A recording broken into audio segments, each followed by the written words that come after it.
ભૂખ્યાને ભોજન આપતી સંસ્થા એટલે આશુતોષ અન્ન ક્ષેત્ર તળાજા। આજના દાતા સ્વર્ગવાસ નન્નાભાઈ કરશનભાઈ બોળિયા, હસ્તી મેહુલભાઈ નન્નાભાઈ બોળિયા। મેરે ભગવાન, આજે દરિદ્ર બાળકોને ભોજન આપીને નન્નાભાઈની આત્માને શાંતિ આપી છે। કેમ કે જેને જે વસ્તુ ન હોય ને એનું મહત્ત્વ બહુ હોય। આપણી પાસે ગાડી ન હોય તેમ તો ગાડી હોય તો ગાડી હોય તો, આપણી પાસે ઘરનું ઘર ન હોય તેમ તો ઘરનું ઘર હોય તો, એમ આ લોકો પાસે જમવાનું નથી એટલે એને જમવાનું બહુ મહત્ત્વ છે। આપણા શાસ્ત્રમાં બધા દાનનું અલગ અલગ મહત્ત્વ છે। એમાં સૌથી જો કોઈ શ્રેષ્ઠ દાન હોય તો એ છે અન્નદાન।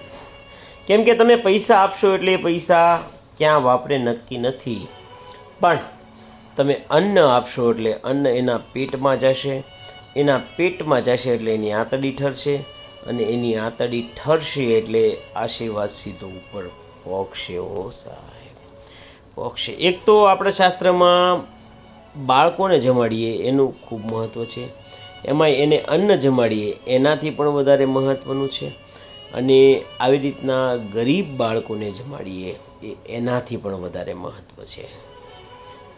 સાહેબ, આપણા છોકરાને ગમે એટલું જમાડશું પણ આપણે એને ઘરે એટલું બધું દઈએ છીએ કે એને ગમે એટલું જમાડીએ એની કદર નહીં થાય, પણ આ ગરીબ બાળકોના છોકરાને જમવાનું આપશું એટલે એ રાજી થઈ જશે, રાજી થઈ જશે। અને આશુતોષ અન્નક્ષેત્ર રોજ ગરીબ બાળકોને જમવાનું દેવા જાય છે। પીરસતા તો અમારે ખૂબ વાર લાગી, કેમ કે અમે કેટલી જગ્યાએ જઈએ છીએ, પણ માત્ર નાની અમથી ઝલક દેખાડીએ છીએ। શ્વાનથી લઈને ગાયથી લઈને બધા જ અમારી રાહે હોય છે। ફરીવાર આ પરિવારનો ખૂબ ખૂબ આભાર આટલું સુંદર કાર્ય કરવા માટે। તળાજાનું એકમાત્ર અન્નક્ષેત્ર આશુતોષ અન્નક્ષેત્ર। આપ પણ જો આવા સત્કર્મ કરવા માગતા હોય તો અમારા ઉપર મોબાઈલ નંબર છે, આશુતોષ અન્નક્ષેત્ર તળાજા શિવ શિવ।